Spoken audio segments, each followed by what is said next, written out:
एक और अहम खबर मध्य प्रदेश से, जहां शिवराज सिंह हुकूमत ने श्री राम वन गम्पन पथ के बाद अब श्री राम संग्रहालय बनाने का फैसला किया है।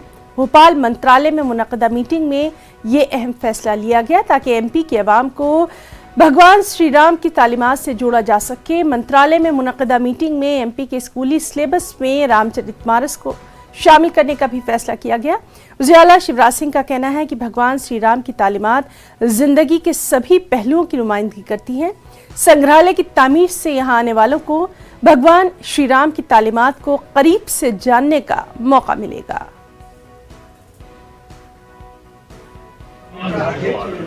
भगवान श्री राम और उनके आदर्शों से जो जुड़े हुए प्रसंग हैं, अपनी परंपराएं, अपने जीवन मूल्य, अपनी संस्कृति, अपने संस्कार, उनका प्रचार और प्रसार करने का काम कर रहा है।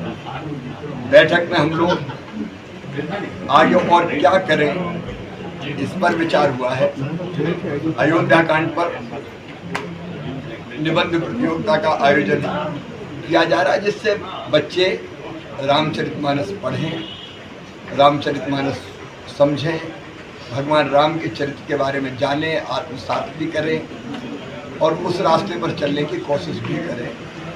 एक श्री राम संग्रहालय बनाने की योजना भी बनी है बैठक में। भगवान राम और मानस के जो प्रसंग है उस पर ही आधारित होगा, ताकि देख के भी मानस को समझे भी और आत्मसात भी करें। ऐसे एक ने अनेकों विषयों पर यहाँ चर्चा। सीधे रुख करेंगे भोपाल का, हमारे साथ मौजूद है हमारे साथी मेहताब आलम। मेहताब, स्कूली निसाब यानी स्कूल के सिलेबस में रामचरितमानस को शामिल करने का अहम फैसला, साथ ही साथ भगवान श्री राम की तालीमात, उनकी जिंदगी के सभी पहलुओं की नुमाइंदगी करता एक संग्रहालय, दो बेहद अहम फैसले लिए गए हैं। क्या कुछ है तफसीलात? है ना, यकीनी तौर पर जो बड़े फैसले लिए गए हैं और फैसला एक ऐसे वक्त में लिया गया जब मध्य प्रदेश में पंचायत इंतखाबात और बल्दियाती इंतखाबात जारी हैं।